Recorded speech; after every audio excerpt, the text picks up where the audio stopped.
Yo ho ho, Dom Mafia. Thank you so much for the patience. Sorry for being a couple of minutes late. I had Taco Bell for lunch, so as I'm sure you can all imagine, it was a hell of an investment prior to starting this show. But once again, I just want to thank everybody for tuning in today.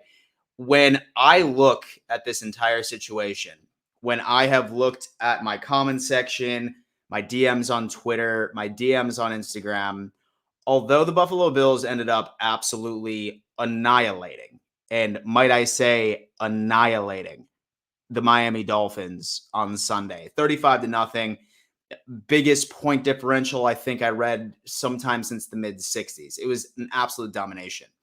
However, our quarterback, Josh Allen, did not look like the Josh Allen that we are so accustomed to seeing, particularly in 2020, right? I mean, we're talking an overall completion rate last week of 51%. We were talking, I think, close to 58 to 59% completion rate during week 1 against the Pittsburgh Steelers.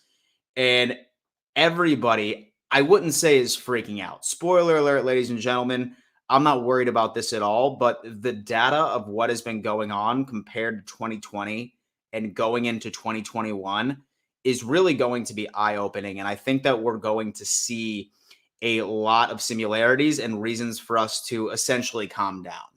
So that's exactly what we're going to be doing today.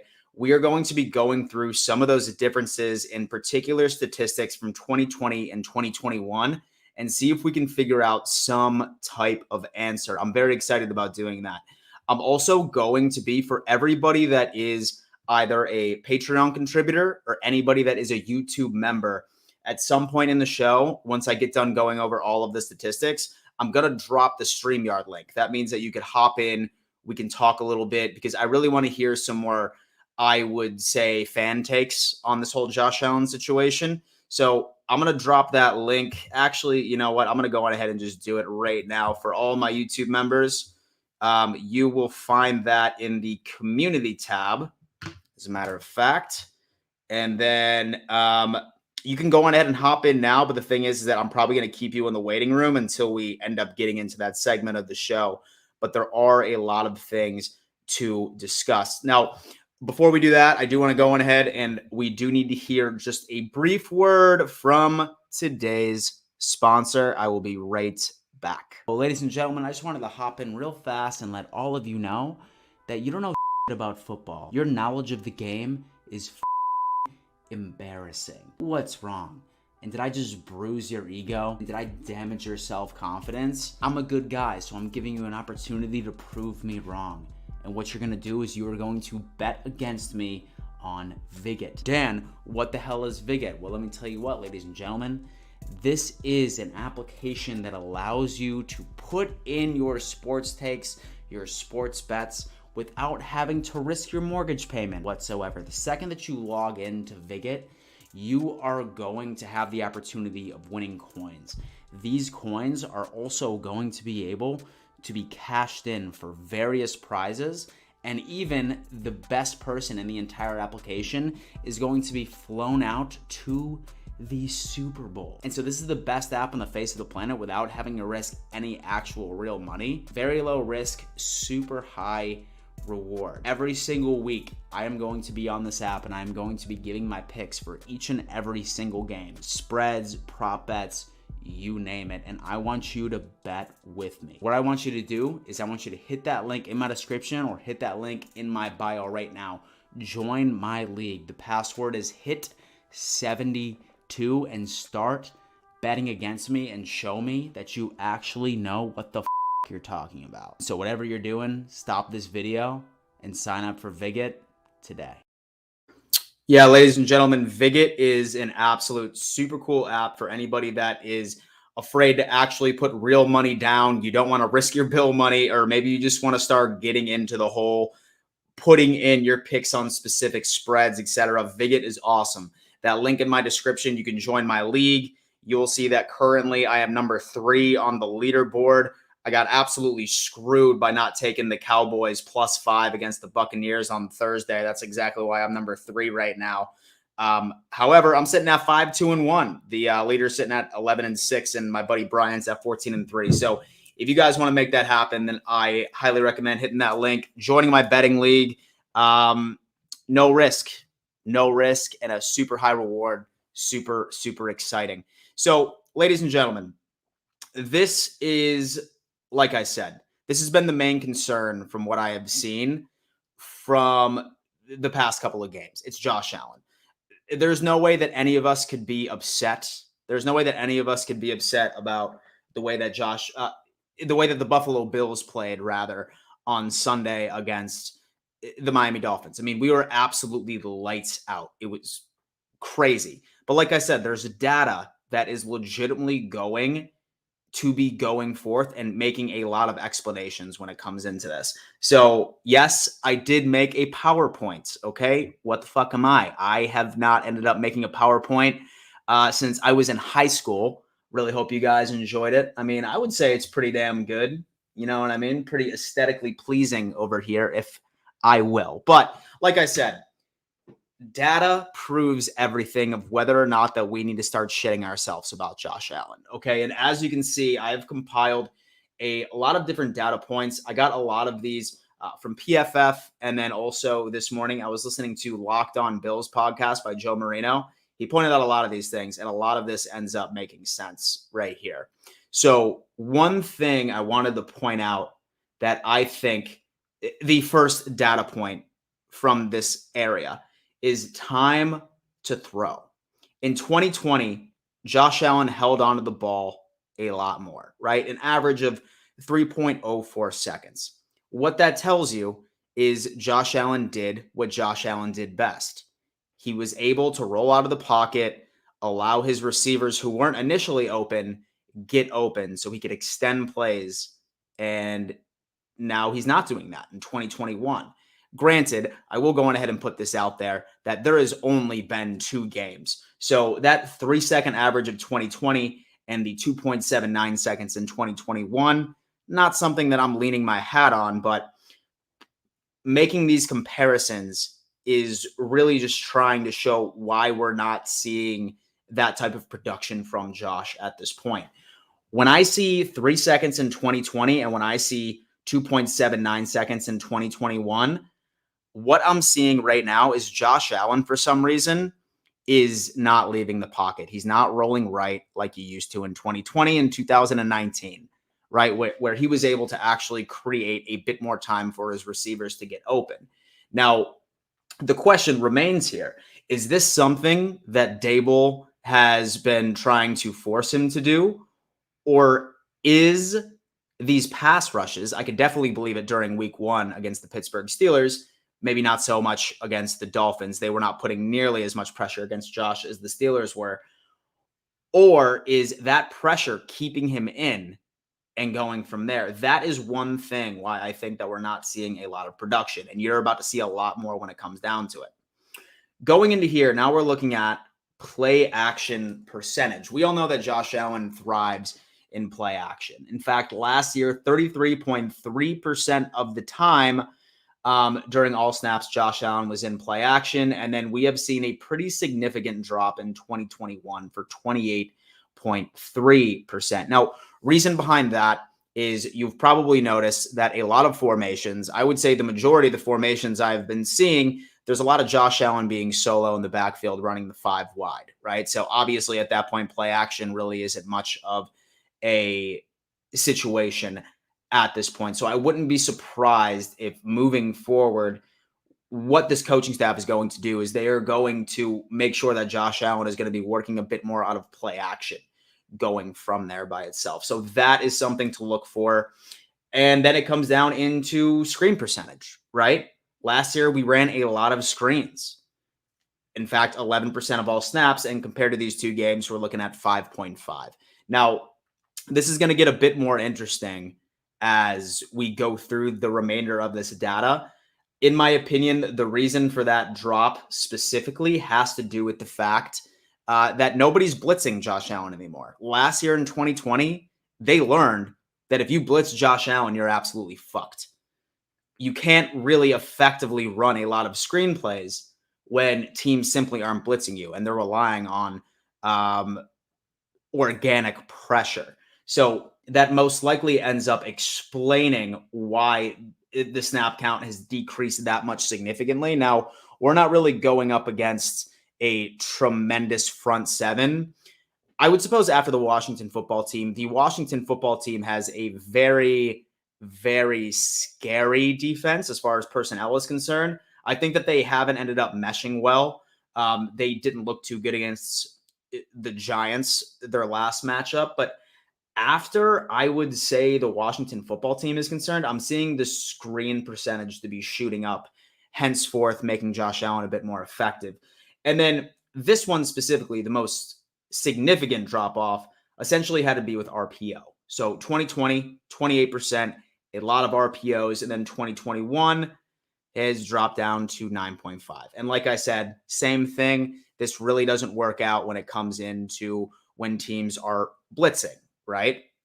So these RPOs are far less effective when teams are legitimately plugging up their coverage areas, sending out as many people as possible into coverage, which not only the Steelers ended up game planning for, but what the Miami Dolphins ended up, that's just their DNA. They drop as many different DBs, linebackers into coverage as possible to plug up those areas. So definitely look for RPOs to go on ahead and then really be able to skyrocket once we start playing these defenses that aren't as defensively sound going into it. I mean, honestly, when it came down to our schedule, I think that I really think that we probably drew the short straw as far as the first three defenses that we've ended up going up against. Steelers, probably best front seven in football.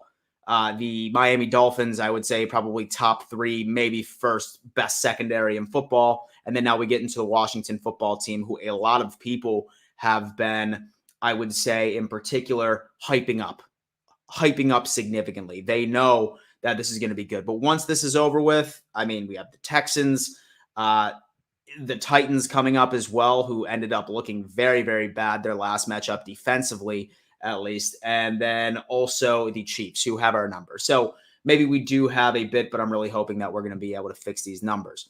Now, you're probably noticing that a lot of these numbers really aren't that significant of a drop. And Joe Marino from the Locked On Bills podcast put this perfectly. While individually, we haven't seen, right, significant drop-offs from all of these right here, all of this adds up. Hence why we're not seeing the ultimate Josh Allen that we are so used to seeing. So this is all something that might explain why we're not seeing the same type of production, because we're taking away what Josh Allen does best. We're taking away play action. He's not having enough time in the pocket to extend plays. His screen is completely gone because now teams aren't blitzing and they're just relying on their front seven to create organic pressure at this point. And then RPOs, same thing.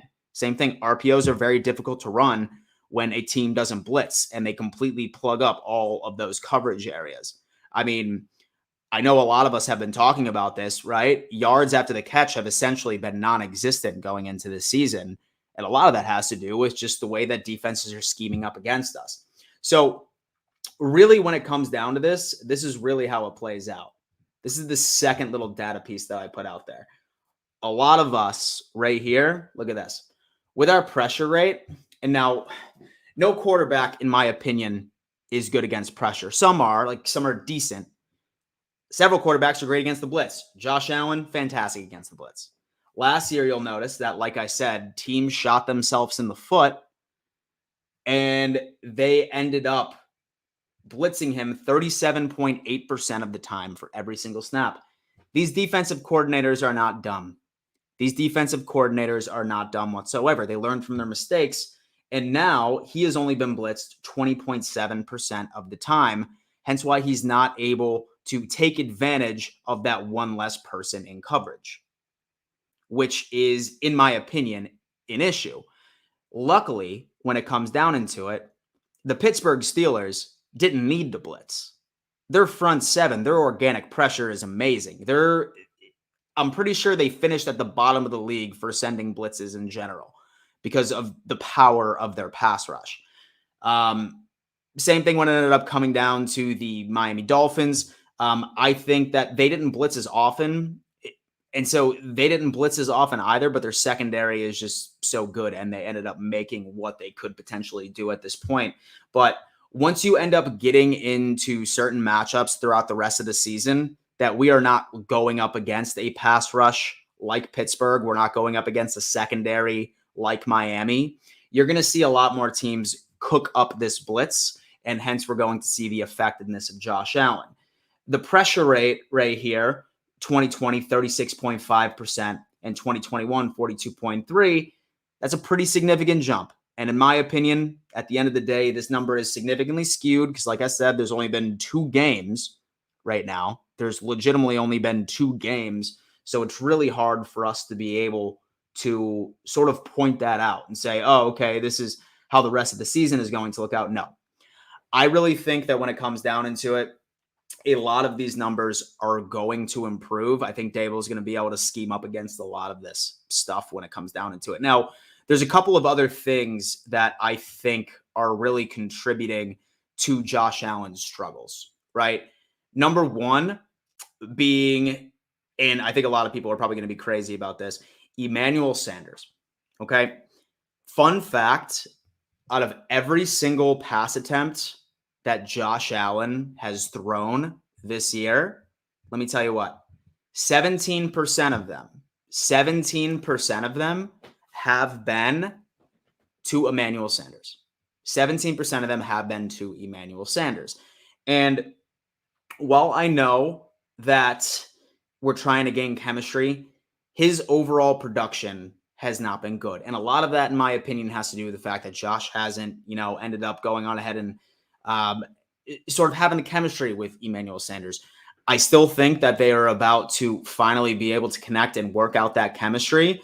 But in my opinion, I really think that Josh has been focusing too much on a player on the squad that he's not necessarily familiar with, right? I mean, I really wanted to see a lot more Beasley. I wanted to see a lot more Stephon Diggs, regardless of the fact that Diggs has been absolutely getting double teamed each and every single time that he's been out on that field at that point. So that's also something that I'm looking for, is really just being able to sort of spread the ball around a bit more. I mean, one thing that's helping me out is the fact that we have seemed, at least for the most part, to be able to establish a run. Now, a lot of that might have to do with the fact that teams are so obsessed with completely trying to stop our pass game, hence why Devin Singletary, hence why Zach Moss ended up playing so well against Miami. It's going to be something interesting. But long story short, when it comes down to it, I am not worried about Josh Allen. I am really not.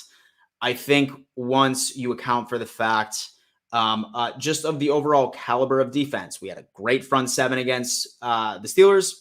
We ended up having a great back seven from the Miami Dolphins. I think a lot of defenses have been dropping as many people back into coverage as possible, and great players too. Great players. We're not talking about scrubs at this point, but I think that we're not about to go up against as complete of a defense, minus the Washington football team and minus the Tampa Bay Buccaneers coming up in a couple of months, that we are going to see these same issues. These defenses for the rest of the season that we're going to be going up against, they simply don't have the personnel that are going to be able to put on that type of natural pressure. And once that natural pressure is not on, there goes up the RPO rate, there goes up play action, there goes up your screen percentages of the overall plays that Dable is going to be writing out there. So I think it's fine. I don't think that we need to worry whatsoever. At the end of the day, we need to be happy, right? I mean, the Buffalo Bills just ended up winning 35-0. Our defense pitched a shutout. Our defense did not allow Miami to score a single point. So the fact that we have our defense, that we have the ability that our defense can win us games, that's going to be good, because now we just need to let Josh Allen sort of, sit in and just win, baby. Listen, I mean, last year I was spoiled. I was spoiled the entire year, just of the overall season that Josh was having. But at the end of the day, all I really care about I mean, all I really care about is wins. That's all I care about. 1,000%. I know that people say that wins are not a quarterback stat. I mean, I agree, but I'd rather a win than 400 yards passing, than whatever.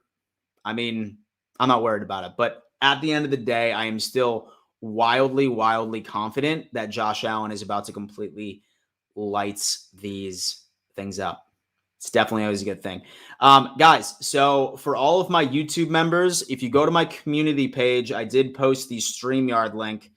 I'm going to go, I'd say, for another 10 to 15 minutes for now while I wait for anybody that wants to come into the waiting room. I feel like I'm just going to hop on into the chat over here and start taking some questions and some other takes, moving it from here. This is interesting. John Balish says Josh has the yips on long throws. I am so glad that you brought that up. I am so glad that you brought that up, John. Now, this is what I'm looking for right now, and this is another stat that I didn't include in my PowerPoint. Josh Allen, out of all snaps, 15% of that, he has been attempting a long ball, which is 20 yards or further. Last year, throughout all of 2020, he just attempted it 11%. As you know, the long ball is, I would say, typically the least effective pass. Most quarterbacks aren't hitting those more than, 40, 50% of the time. And if you are, then you're like a first ballot Hall of Famer. I think a lot of it has to do with the fact that Josh Allen is attempting all of his long balls on a receiver who I would say he is not entirely comfortable with. He hasn't created any type of chemistry with Emmanuel Sanders at this point. That one underthrow from Diggs, yes, I do agree. I also saw during a press conference interview, Josh Allen said that he needs to do a better job of deciding to leave his first read, which means he's probably dead focused on Diggs or dead focused on Beasley, dead focused on Sanders. And he's hoping that his playmakers can create that separation a bit sooner. But soon as when he decides it's time to move on to his next progression, he's already having a bunch of pressure in his damn face. So he said that that's something that I think that Dable is going to definitely hone in on. I think that Josh is going to come out on week 3 and then really end up being somebody that's going to be pretty fun to watch, everybody. That's going to be how it plays out. Okay.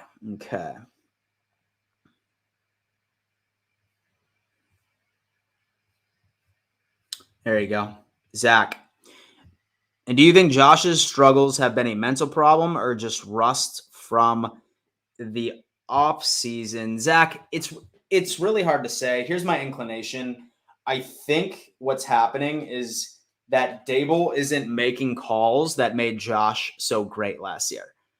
Like I said previously, I mean, when you have one of the best quarterbacks in the league when it comes into play action, which is Josh Allen, and you have significantly dropped down to that, that's not really doing him any favors. Same with RPOs, right? And maybe it has to do with the fact that all of these secondaries are dropping a lot of players into coverage. I mean, really, when it comes down into it, we are looking at very little yards after the catch.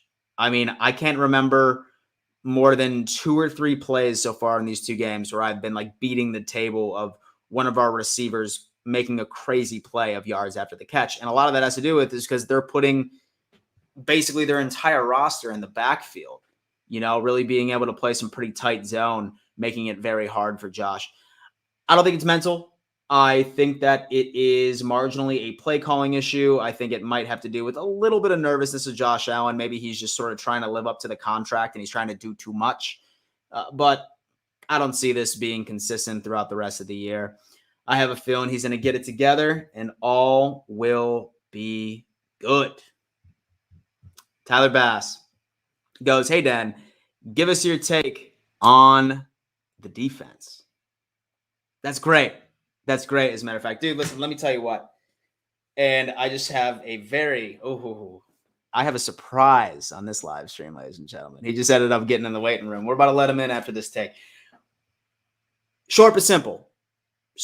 Short and sweet. We all now understand how valuable Starr is to this defense. 1,000%. Now, listen, I love Rousseau. I really, really do. I love the way that our defensive ends have really been able to crush crush some of these offensive lines that we've gone up against. Now, granted, we did play against two very, I would say, bottom tier offensive lines going into it. However, Star being the missing piece is a lot of the reason why we're seeing such a tremendous uptick in our defense. And our secondary has always been great. And now it's showing out. Watch out. I mean, when you can shut out any team in the NFL, something to be proud of. And, oh my God, I have a special guest here. Paul from #sports. What's going on, Dan? How you doing, man? I'm cooking dinner, so I'm holding my cell phone in my massive culinary skills of grilled cheese and tomato soup.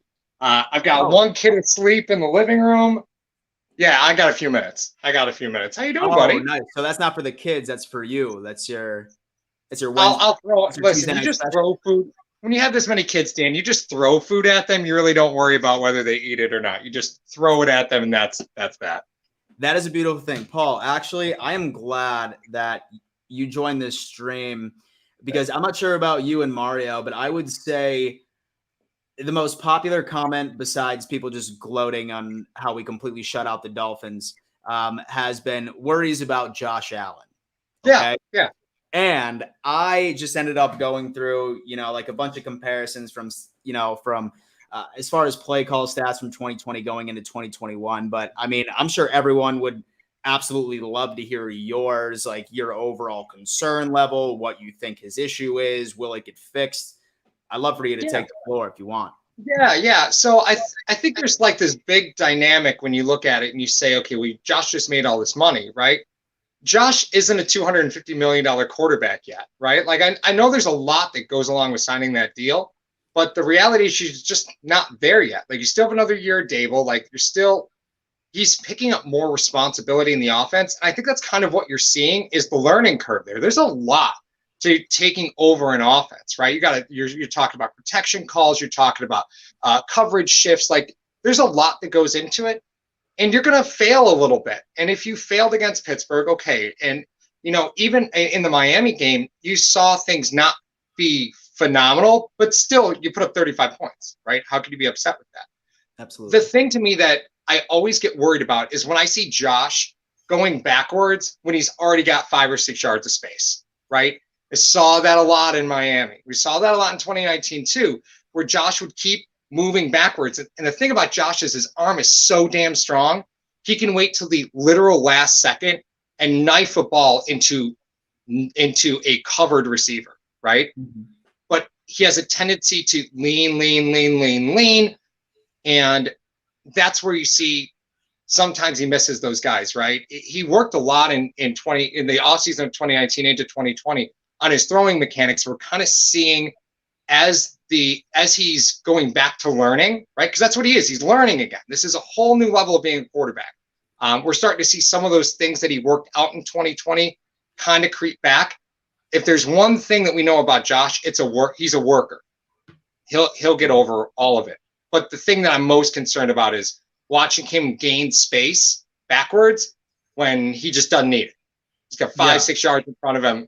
He's gaining space backwards. You're seeing him not step into things. He's still throwing off his back foot. And those are old habits, and they die hard. And they come back when he's not thinking about his body anymore. He's trying to see everything with his eyes and think everything through. And he'll get there. I understand everybody's concerned, but I don't think it's anything to be concerned about. Yeah. Now, I mean, that's pretty interesting too, because one thing that I've noticed and a lot of other people have noticed as well, we're not really seeing a lot of him rolling out and giving his receivers extra time to, I would say, make plays or create separation. I mean, like I said, these numbers I just threw out there, they're really just for conversation piece. I'm really not going to look too much into them since there's only been 2 games. But last year he held on the ball for about 3 seconds, and then now in 2021 we're looking at 2.79 instead. Mm-hmm. Do you think that he has been told not to roll out of the pocket as much anymore, or is this more so of just the pressure that he's been seeing, and he's essentially just not able to, according to the schemes he's been seeing?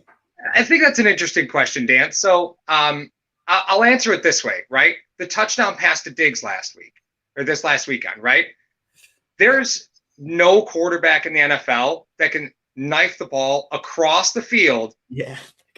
at that velocity, right? It doesn't exist. That's a throw that any other quarterback, the fans are screaming no as soon as the ball leaves his hand, because you're trained at a very early age as a quarterback to not throw it back across the football field, right? Mhm. But that's what Josh does for you on the run. With that being said, I don't think he's being told to stay in the pocket, man. I think he knows that he wants to be a next level quarterback, and he's probably forcing himself to stay in there maybe a little bit more than he needs to. The game is a weird game, man, because it's about feel. You got what you see with your eyes, you have to feel with your feet, right? And you have to think the whole way through. And if those things just aren't aligned yet, that's probably what you're seeing. I don't think I would be too worried about his progressions, how he goes through his progressions. I wouldn't worry about that. This offense is going to change from week to week. We finally saw them start running the football against Miami, and that's what you need to do against yet another defense in Washington that's going to generate pressure just with 4, right? You need to get those linebackers down. Buffalo did a great job of getting the run going and establishing that. You're going to need that against Washington, right? So don't put too much stock in a game where they lost it. They really lost over a blocked punt, and then they just steamrolled Miami. Like, there's not much to be worried about here. Yeah. The Washington game, I think, is probably the first real test for Buffalo. And I know that sounds weird coming from 1-1, but that defense is nasty. That front four is nasty. Yeah, they really are. And it's funny that you say that too, because what we've seen, and I mean, granted, I think that during week 1, this was just a part of Pittsburgh's scheme that they just wanted to drop as many people into coverage as possible. And then Miami, their secondary is just so good. That's just how they typically play in general. That's what they do. Yeah. We're probably going to see that a little bit during the Washington game. Now, is this scheme going to be the death nail right to this offense, or do you think that scheme only works when they have the personnel that can get it done? I am not sure I can name a single member of the Washington secondary. Fair. Does that say anything? I mean, I don't know about you, Dan. I don't know about you. Not a soul. All right. Not a soul. Yeah, exactly. No, I know the numbers look a little crazy from time to time, right? But you and I have both been at this long enough to know that it's not a trend until you've seen it for 5 weeks. And the thing about the system that Buffalo wants to run is it's supposed to evolve, right? It's supposed to change. And we've seen the Patriots do it for years, right? Where you throw a lot at the beginning of the season and you kind of run in more at the end of the season. Buffalo didn't do that last year. That doesn't mean that they're completely immune from changing from week to week. I'm excited. I can't wait. There's a lot of development. I can't wait to put this conversation about Josh behind us, because I feel like we have it every year. Yeah. And it upsets me. It happens. It's just now he's expensive, right? Before it was, we're looking at the draft, and now it's like, oh, man. Because think of the last big contract signed by quarterbacks, right? Really, really unpack who those were. Goff, traded, right? Mm-hmm. Watson, inactive, right? Like, you just go down the list, and it's a scary list when teams committed to quarterbacks, and it absolutely torched their franchise. Yeah, I don't think Buffalo did that here, right? No, I don't think they did that here, and there's solace in that. I take a fair amount of solace in that. No. So, all right. So, I mean, I think everyone's question is, when should we anticipate a 2020 Josh Allen type game coming up? All right. I mean, I haven't dropped my video yet for the preview game as of now, but one thing I was planning on saying is that I'm not expecting to see a Josh Allen lights out game against Washington on Sunday. I'm seeing a lot of the run game. I'm seeing a very similar game going into on Sunday by itself. First off, not sure if you agree with me, but when should we anticipate a 2020 Josh Allen type game? Is it this Sunday, or are we still going to have to wait? And are we still going to have conversations like this for at least another 14 days? I'm going to measure Josh's success in the win column. Is that fair? Me too. Oh, yeah. All right. I like that. I'll measure Josh in the win column. And Mario brought up something to me, and he said it to me today. He did a statistical breakdown of Lamar versus Allen, and Josh is a growing quarterback. Like the comparison's always going to be, Baker to Josh and Lamar to Josh. Like those are always going to be the comparisons. Josh is a growing quarterback, right? He's not the quarterback that he was a while ago. I know it's easy sometimes to take little short spurts and kind of compare them, but he's a significantly improved player, and it's sky's the limit. And I've said this on the stream, Dan. I've said it to you, and I think you'll agree with me here. No one wants to be the quarterback. No one wants to be the franchise of the Buffalo Bills more than Josh Allen. I trust that. Yeah, I definitely agree with that. Yeah, I definitely agree with that. Paul, man, I definitely appreciate you hopping on here, man. Why don't you tell everyone where they can find it? I'm sure they already know, though. Yeah, it's hashtag sports over on YouTube. Hashtagsports.net is actually the website. Believe it or not, or hashtagsports.com. We have a website. We write stuff every now and again. Twitter and Facebook and all that stuff. Yeah. We'll get together soon, Dan. Let me know when you're back in town. Yeah, man, definitely. You guys have anything exciting planned this week? Any shows or anything along those lines? Or it's every day, man. It's the grind. Welcome to the grind. Welcome to the football season. Here we go. Hell yeah, man. Hell yeah. I'll talk with you, Dan. Great talking to you, man. Yeah, man. Absolutely. Thanks for coming on. See ya. Guys, listen, if you are watching this live, make sure to come back to this video. I'm going to put hashtag sports channel information and their website in my description. If you have not had an opportunity to check them out, they are very, very good, very knowledgeable, good stuff. I'm going to edit this information once we end up hopping off of this live at this point. What I want to do is I just want to go ahead and answer a couple more questions before I end up signing off here. Brent, my guy, it's been a while, man. Dan, do you think it's Josh Allen or Daboll's fault why we haven't seen the MVP level QB we saw last year? What week do you think it will all click together? Brent, actually, I'm going to keep this question up.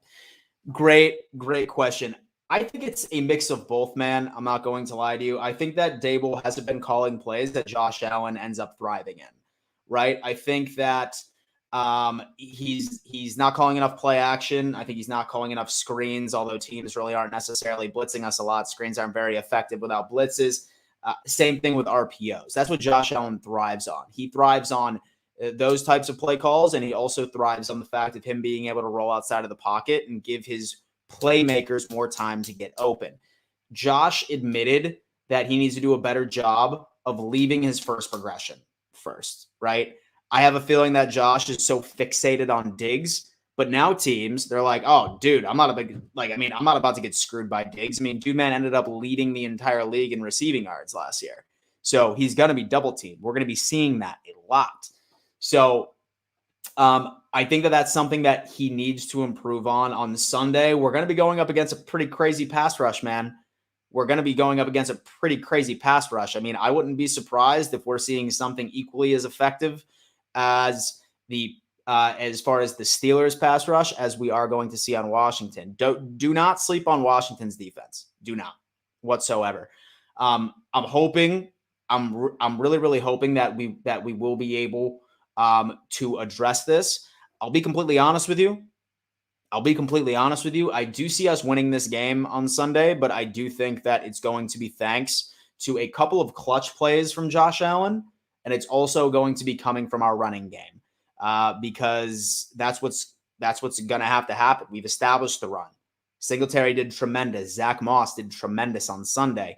It's just we're going up against a damn team that is great as far as the pass rush is concerned. It's going to give any quarterback a hard time.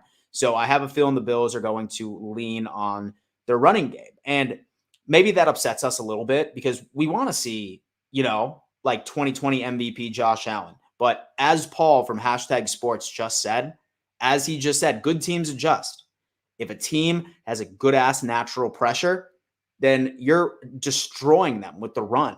That's just how it is. Last year, we couldn't do that. Last year, we lived and died by the pass. We didn't have a run game.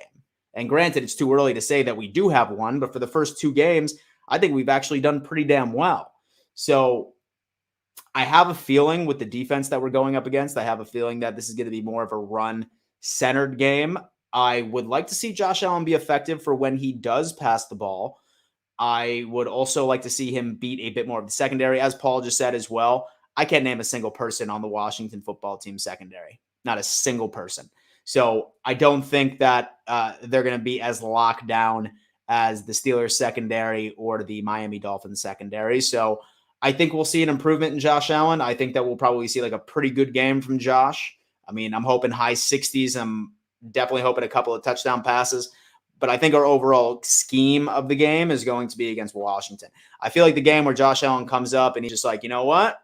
He's like, you know what, dude? This is 2020 Josh Allen. Put me back in the MVP conversation. It's going to be week 4 against the Houston Texans.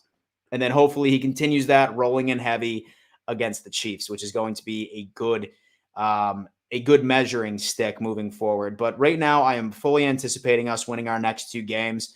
I think Washington's going to be a little harder than we think. I think their defense is damn good, man. Chase Young's no joke. But we'll see what's going on there. We'll see what's going on right there. Jay Stunner says, do you give me your top 10 QBs right now? And is Josh in there? Josh is definitely in there for sure. I'd say Josh is still top 5. 5 probably at this point.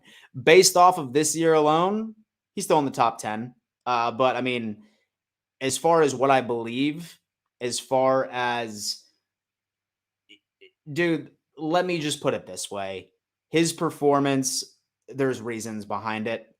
And I think that it's just going to be time for him to go through. But yes, Josh Allen is still a top 5 quarterback, I would say.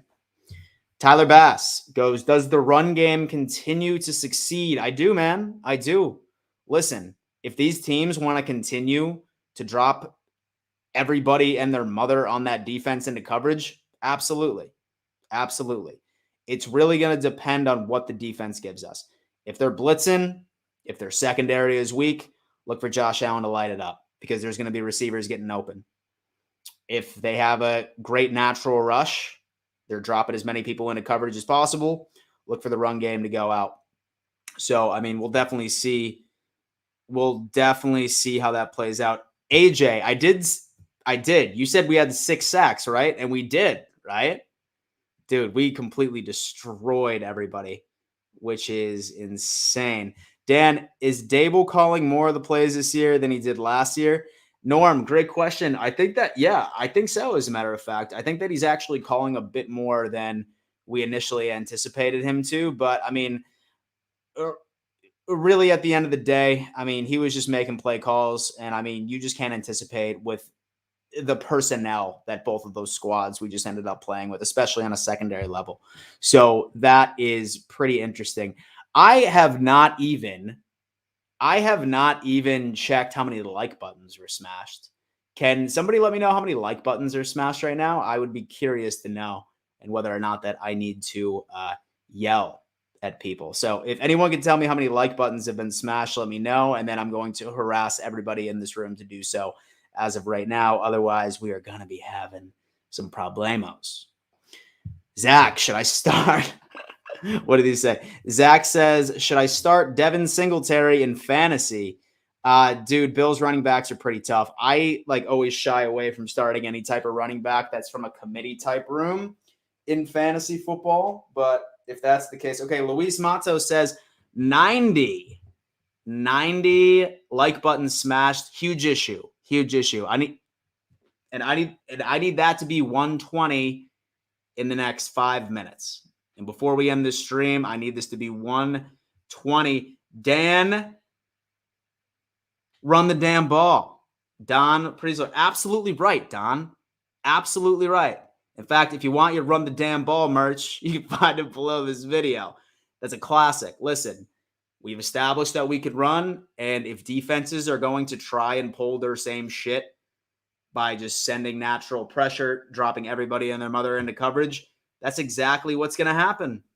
That is exactly what is going to happen. Bills and BLEAV Bills Mafia. I'm impressed with Knox this season, finally unleashing his potential. He came up with it, dude. He came to it. He came out with it. I think when it comes down to it, dude, he is, I would say pretty inconsistent. I haven't noticed any drops that really pissed me off as of yet. When his number was called, he showed up. Very, very, very happy about the entire thing. Ryan Ferguson with the Dolphins emoji. I can't even be mad at that. This is the Bills preseason. Give them time. Daniel Mann, tremendous take right there. Hell no, Allen will be fine. Sean, I entirely agree with you, my friend. I entirely agree with you. Jason Haley, Dan, and do you think Allen has a hurt shoulder? He floated 3 passes this week. He's not throwing like he did in the preseason game. Jason, no, not at all. I think it just really had to do with scheme. I think it's, let's just say defenses are playing him a little differently from the past. So Daniel Mann says, run the ball up their ass. Okay. Dom Mafia, one last time. One more word from our sponsor. Don't hate me. I'm contractually obligated. Well, ladies and gentlemen, I just wanted to hop in real fast and let all of you know that you don't know about football. Your knowledge of the game is embarrassing. What's wrong? And did I just bruise your ego? Did I damage your self-confidence? I'm a good guy, so I'm giving you an opportunity to prove me wrong. And what you're gonna do is you are going to bet against me on Vigit. Dan, what the hell is Vigit? Well, let me tell you what, ladies and gentlemen.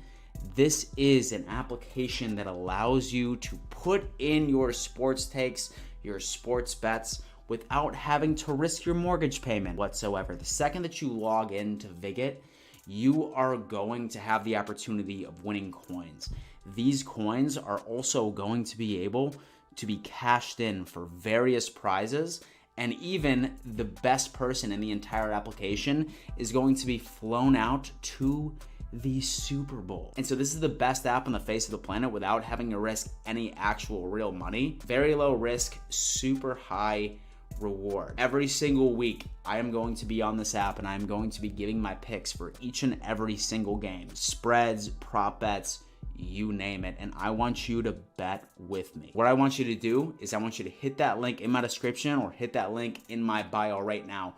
Join my league. The password is HIT72 and start betting against me and show me that you actually know what the you're talking about. So whatever you're doing, stop this video and sign up for Vigit today.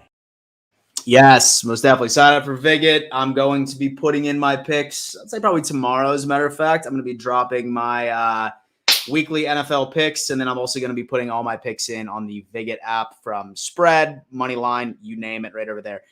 Dom Mafia, thank you so much for tuning in to another edition of Dom Mafia Live. I think we had a very healthy conversation.